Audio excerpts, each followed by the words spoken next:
A document leak, allegedly circulating in federal emergency planning circles, has raised new concerns among preparedness communities. According to this unverified but actively discussed material, a list of 8 specific canned products that may be subject to government seizure in the event of a serious national crisis was compiled. These products are not just everyday supplies, their long shelf life and high value make them crucial for survival, logistics, and public morale. The existence of such a list, regardless of its official confirmation, indicates growing concerns about future food security, civil unrest, and the need for centralized resource control amid large-scale emergencies. The first item on the list is canned butter. At first, this may seem like a strange novelty, something found in survivalist supplies or on the fringes of specialized blogs. But in a serious crisis, canned butter ceases to be a curious product and becomes one of the most valuable items to have. The leak of a government memo allegedly placing canned butter at the top of the list of potential exemptions starts to make sense once you realize what this product actually represents: durable fat that does not require refrigeration. This is extremely important. In prolonged emergencies, like power outages or civil unrest, most people will lose access to refrigerated dairy products within days. The oil we take for granted simply disappears from the ordinary kitchen when the power goes out. But canned butter does not require refrigeration. It is already prepared and sealed. Just open the lid, and you have real butter, ready for spreading, cooking, or even for eating plain if the situation becomes critical. During World War II, oil was strictly rationed in many Allied countries, including the United States. It was not just about taste, it was about calories and energy.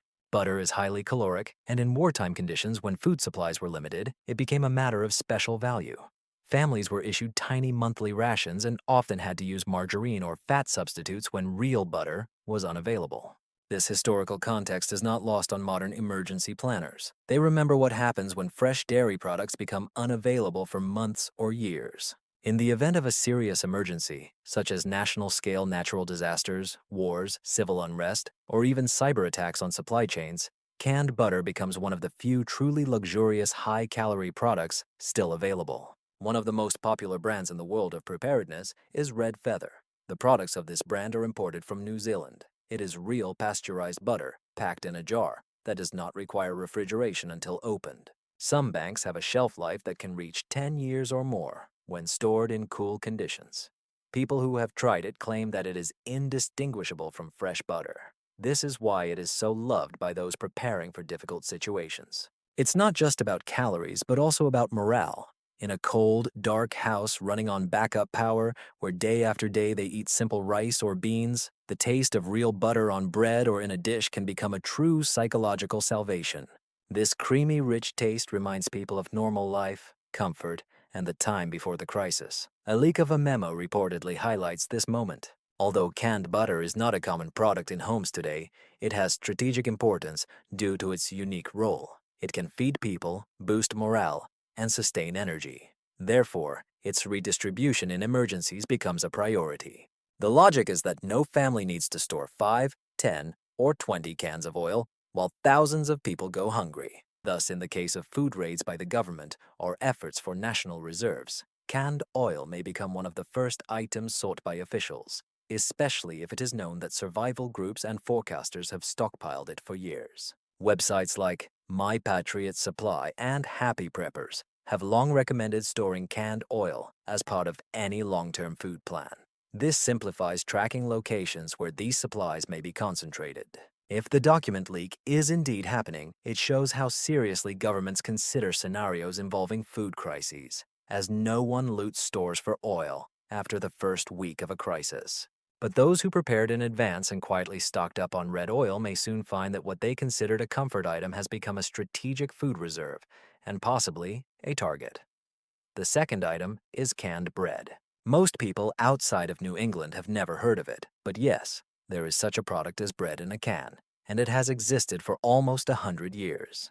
Company B&M, better known for its canned beans, began producing dense brown bread in cans during the Great Depression. The bread is dark, with molasses added, and often contains raisins. It is sweet, heavy, and rich. Essentially, it's a brick of calories and carbohydrates that can be sliced straight from the can. No baking, no preparation, just open and eat. During World War II, when ingredients like flour were scarce and fresh produce was limited, this canned bread offered a stable and accessible source of calories. It was cheap, reliable, and did not spoil, making it ideal for families trying to stretch every portion. This practicality during the war never completely disappeared.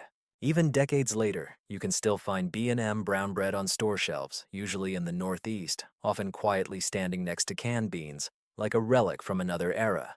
But recently, this relic has been drawing attention again, not just out of nostalgia. In recent years, interest in canned bread has sharply increased, especially during emergencies. When the COVID-19 pandemic began and store shelves emptied, products like canned bread became relevant again.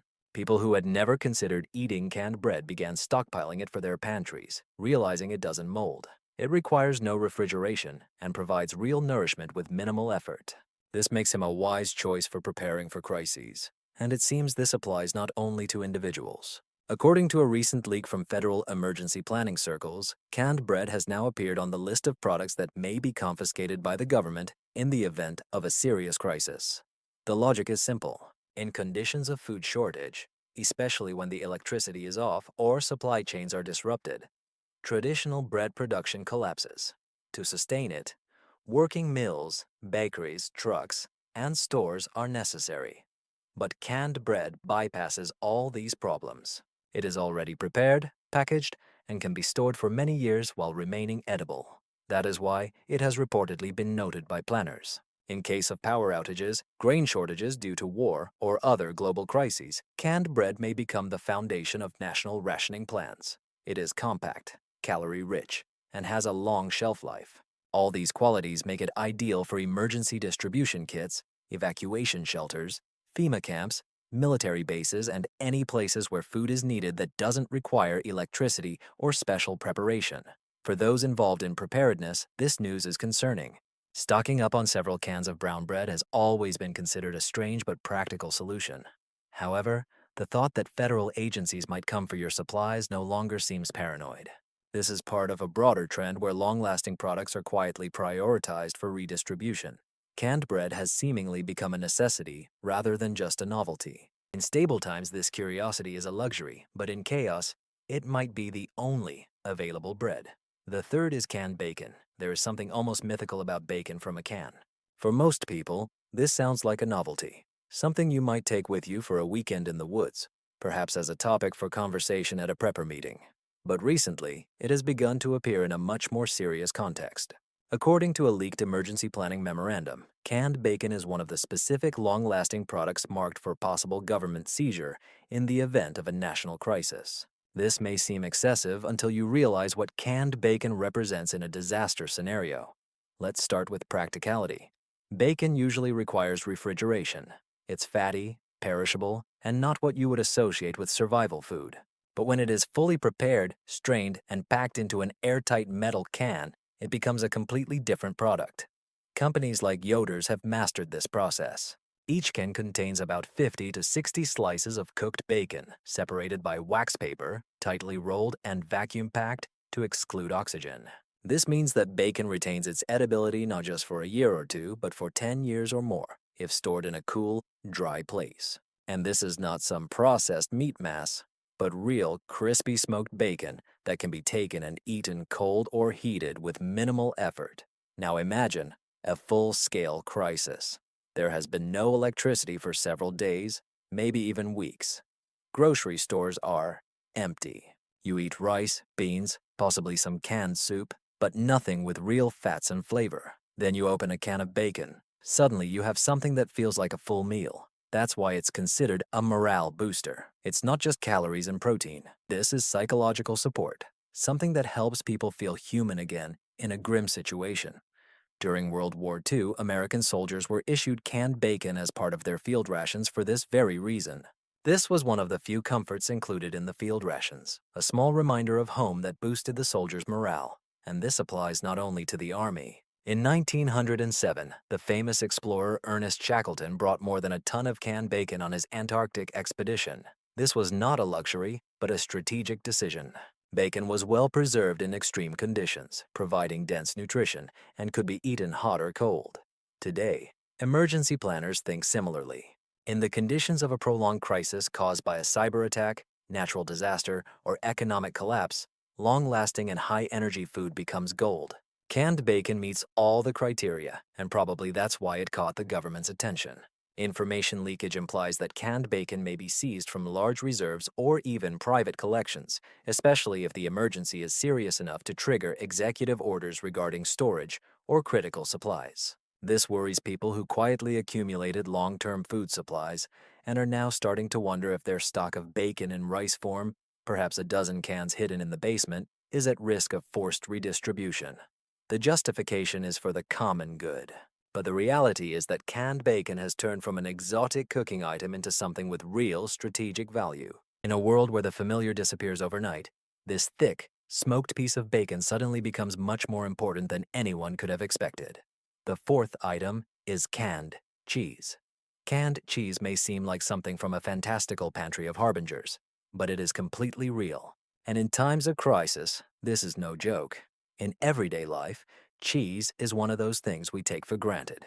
It's in our refrigerators, in our sandwiches, melted on almost everything. But the dependence on refrigerators makes it a fragile product when the electricity goes out or the supply chain is disrupted. And here, canned cheese comes to the rescue. Originating from Australia, it is essentially a block of stable cheddar sealed in a can. It does not require refrigeration and retains its qualities for many years if stored in a cool and dry place. This makes canned cheese an important element for long-term food security. In recent years, especially during and after the disruptions caused by the pandemic, canned cheese has become an unremarkable favorite among people preparing for emergencies. It is not conspicuous, but very practical. When fresh dairy products disappear, which can happen quickly during natural disasters, supply chain disruptions, or even cyber attacks on food distribution, canned cheese saves your dishes from turning into tasteless survival food. It can be grated on rice, melted in pasta, or eaten with crackers. It transforms bland food supplies into something more familiar. This comfort factor makes it a strategically important food product. A leak from the government about a list that supposedly includes canned cheese as an item to be confiscated in a crisis situation seems quite logical in this context. In the past, in emergencies, governments tended to intervene to distribute or redirect scarce but vital supplies. During World War II, cheese was one of the key products subject to rationing in the USA and the UK. It was sent to soldiers, allies, and families back home in canned or processed form as it transported well and did not spoil. The cheese was not just food, it combined fuel and morale. Let's move to today. If a large-scale power outage or serious food crisis occurs, canned cheese will become not just a side dish but an important source of protein and fat. And since it is not widely available in stores, the small amount that is still present becomes disproportionately valuable. Emergency planners understand this. This is why, according to a leak, they marked canned cheese as an item that could be confiscated or centralized for the common good. From the government's perspective, this is a rational step.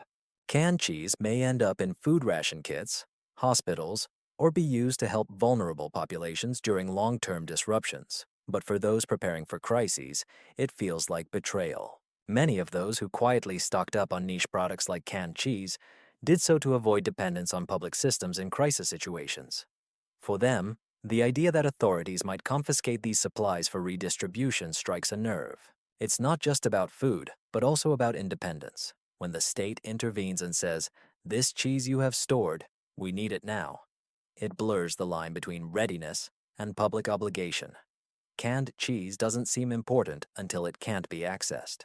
Then it becomes incredibly significant. That's why it's currently in the spotlight. The fifth item is a canned whole chicken.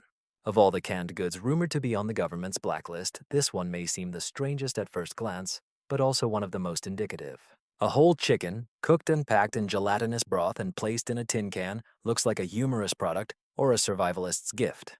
But if you remove the shocking effect, everything starts to look much more logical, especially when viewed through the lens of emergency logistics and response planning.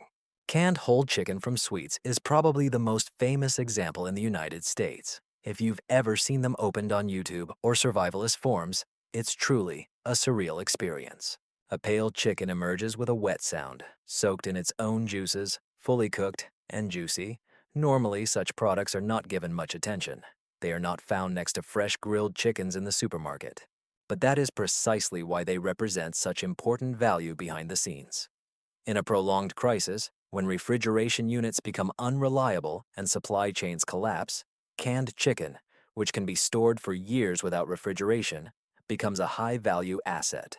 Historically, this is not new. In the early 20th century, companies like B&M experimented with canned meats, including fried chicken, as part of their broader lines of emergency food. These products never gained mass popularity, mainly because modern consumers always had access to fresh meat. But when fresh poultry disappears, whether due to supply chain issues, disease outbreaks like avian flu, or power outages affecting food storage, these huge cans of meat suddenly become gold. According to a leak of crisis planning documents, whole canned chickens are listed as items likely to be confiscated or redirected for institutional use. The logic here is clear. A single can of 50 ounces contains enough meat to feed a family of 3 or 4, without the need for a refrigerator, stove, or even a large amount of water. It can be opened and eaten cold in emergencies or heated if there is a way to use fuel. For shelters, mobile hospitals, or National Guard units operating in disaster zones, these canned goods provide quick and significant nutritional value without prior preparation. Prepared people often see a whole canned chicken as something strange to showcase or test for views on YouTube, but its very existence highlights an important point.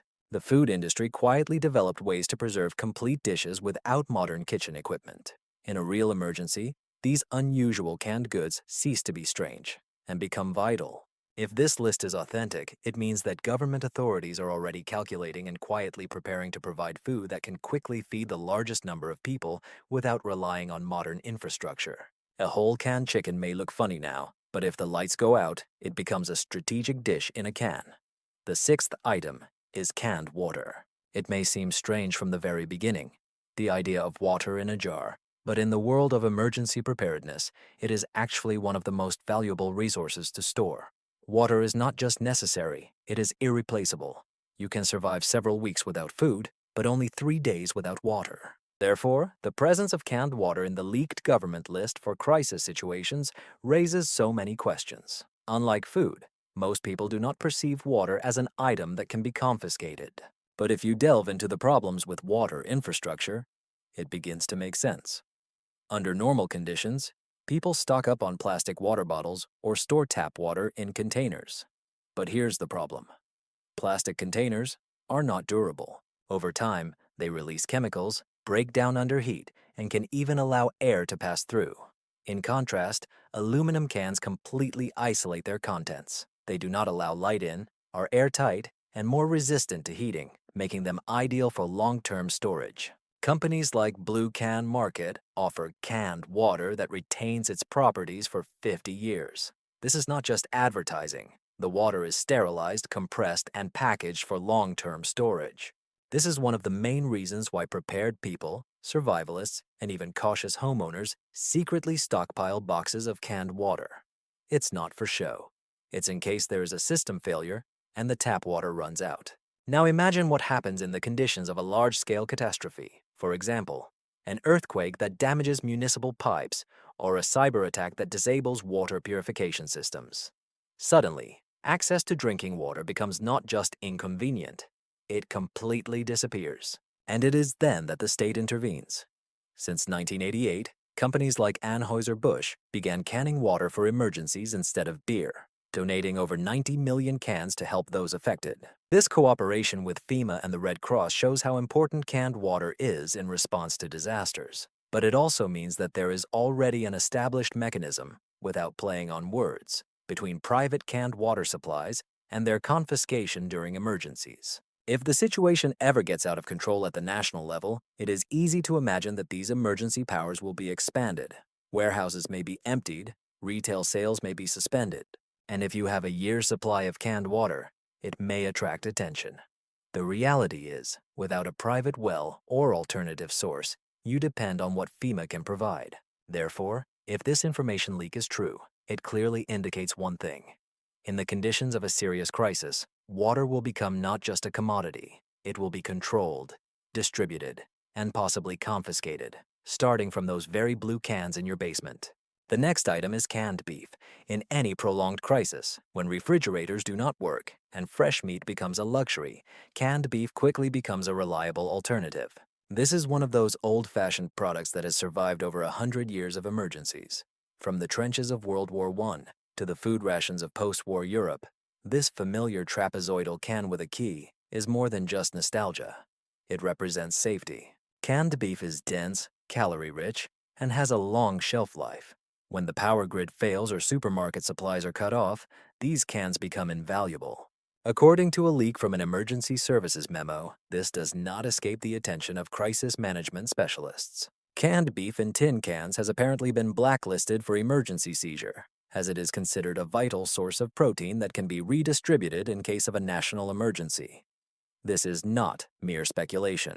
History confirms this approach. During World War II, Allied countries moved millions of cans of beef and similar canned goods through the Lend-Lease program. Great Britain, for example, heavily relied on beef imports from Argentina and later from the United States when its own meat supplies were depleted. This product provided food for both civilians and military, playing a critical role in maintaining morale and nutrition during food shortages. Developers of modern emergency response plans have evidently studied these historical examples. They understand that in the event of logistics failures, be it cyber attacks, fuel shortages, wars, or natural disasters, canned meat represents not just food. It is a resource that buys time. From a legal standpoint, the U.S. government has long had the authority to seize and redistribute vital supplies under various executive orders. In the event of a declared national emergency, the law on production defense allows the government to prioritize contracts, redirect resources, and even compel the redistribution of all food suitable for human consumption. This also applies to canned goods stored in personal pantries, shops, or preparation warehouses. If a leak of the list really exists, the logic is clear. Canned beef is not noted for its trendiness or elitism, but because it is reliable, familiar, and does not require electricity for storage or consumption. This raises serious concerns for prepared individuals and survivalists. Many of them invested in canned goods as part of a long-term food security plan. They can be eaten cold straight from the can or added to casseroles, stews, or rice, making them a versatile base for dishes. However, their usefulness also makes them a target. In a chaotic moment, when trust in institutions is low and shelves are empty, the thought that government agents might seize personal food supplies seems not so far-fetched. It feels dangerously plausible. That is why the inclusion of canned beef in this proposed blacklist caused a wave of concern in the emergency preparedness community. It's not just about food, it's about control. As for canned sardines and other fatty fish, sardines, mackerel, and herring have never been particularly popular among other canned goods, especially in the United States, where tuna dominates the shelves. But when it comes to long-term food security, these small fish represent a serious asset, not only in terms of nutrition, but also strategically. That is why reports are emerging that they are on the list for emergency removal. Behind closed doors, planners have targeted these canned fatty fish as they offer a rare combination of durability, portability, and essential nutrients. Sardines, in particular, are compact survival tools disguised as food. Unlike fresh meat, canned goods do not require refrigeration, do not need to be cooked, and can be stored for years. For organizations involved in food aid during disasters, this is the ideal product. This is backed by a long history. In extreme expeditions, such as Shackleton's Antarctic journey in 1914, canned sardines became a true lifeline. Canned herring and mackerel were often included in rations during World War I and II. Why? Because they transported well and did not spoil. They were ideal for soldiers on the front lines or sailors on ships. Fast forward to our time, and we see similar realities. During the first lockdowns, tuna and sardine cans disappeared from supermarkets. People were not buying them out of love for the taste. They needed protein that wouldn't spoil during power outages. Now, as conflicts continue in key fishing regions and sanctions hold back maritime trade, global prices for canned fish are quietly rising. Countries do not remain on the sidelines. In conditions where domestic meat supplies may collapse due to diseases, supply chain disruptions, or labor shortages, imported canned fish may become one of the few reliable sources of protein. That is why these cans are reportedly considered for redistribution in crisis situations. The government's logic is this: if you have 200 cans of sardines, you possess not just food, you have a private stock of protein. In the context of a large-scale emergency, this is not just foresight, it is a lever of influence. One can of food can provide nourishment for an undernourished child for a day, or help balance a basic aid diet. The thought that such an inconspicuous product could be confiscated is not paranoia. It reflects how fragile and centralized our food system has become. As soon as the trucks stop moving, even something as unremarkable as sardines becomes a valuable commodity for control. So, if you've quietly stockpiled them, don't be surprised if one day they become not just your survival food, but someone's asset in an emergency. Next in line are canned eggs. Powdered eggs. When people think of eggs, they usually picture fragile shells in refrigerated packaging. This is definitely not what you expect to see in a disaster scenario. But when all the fresh options are unavailable, powdered eggs in cans unexpectedly become incredibly valuable. These eggs are not a novelty either. During World War II, the United States significantly increased the production of dried eggs for overseas shipment. Great Britain, suffering from constant food shortages and rationing, heavily relied on American egg powder. Each can equal about a dozen eggs and could be used for everything from scrambled eggs to baking. At a time when hens did not lay enough eggs and animal feed was scarce, powdered eggs became a real nutritional support. Fast forward to our time, and the significance of powdered eggs is rising again. Not long ago, an aggressive outbreak of bird flu swept through egg farms in the United States, destroying tens of millions of laying hens. Egg prices skyrocketed. Some grocery stores imposed strict limits on the number of cartons customers could purchase. For attentive people, it was not just an inconvenience, it was a signal. If one virus could so quickly disrupt egg supplies, what would happen during a longer emergency? Think of a power grid failure lasting weeks. No electricity, no transportation. Egg farms will not be able to cool, ship, or process their products. In such a crisis, powdered eggs may become the only available eggs. According to a leak from the government blacklist, canned eggs are among the products that may be confiscated during national emergencies. This likely concerns industrial cans of powdered eggs. Not small containers for preparers, but large number 10 jars that are often sold in bulk. They are perfect for institutions, shelters, hospitals, and military kitchens. They do not require refrigeration, are easily restored, and can feed large groups of people. That is why they can attract the attention of the authorities. States may consider them critically important for managing food distributions, especially if fresh sources of protein disappear. But this is where it affects the community of preppers. The accumulation of these cans has become a standard for serious cooks over the years. One can contain dozens of servings and can be stored for up to 10 years unopened. They are used for making pancakes, bread, casseroles, in general, anything that requires eggs. But if the situation worsens, these private stocks may become targets. According to the current emergency powers of the U.S., the government can legally seize products deemed vital for public welfare. So, in the event of a complete collapse, the shelf in your basement labeled egg powder may suddenly be seen not as personal preparation, but as a resource to share. This is the kind of alarm this leak causes. Even something as simple and modest as powdered eggs can end up on the government's list when problems arise. Number 10 is canned coffee. At first glance, this may not seem like a priority. After all, coffee is not a staple food. But if you suddenly take it away, you will see how deeply it is woven into our daily lives. Coffee is not just a morning ritual. For many, it is a way to function. And when that caffeine jolt disappears during a crisis, you will face not just dull mornings. This is a mass breakdown, a lowered moral state, and seriously tense citizens. Historically, the government recognized the power of coffee. During World War II, when the Axis countries disrupted global trade routes, coffee supplies in the USA dwindled. The government was forced to introduce a rationing system from 1942 to 1943. Even in wartime abroad, Americans were allowed to receive 1 pound of coffee every 5 weeks. This should tell you something about how highly coffee was valued in terms of moral standing. Now imagine a modern equivalent, but it is not a wartime shortage. Rather, a massive collapse of the global supply chain or a trade embargo that halts coffee imports from Latin America and Africa. The USA hardly produces coffee itself, and 90% of what we consume comes from abroad.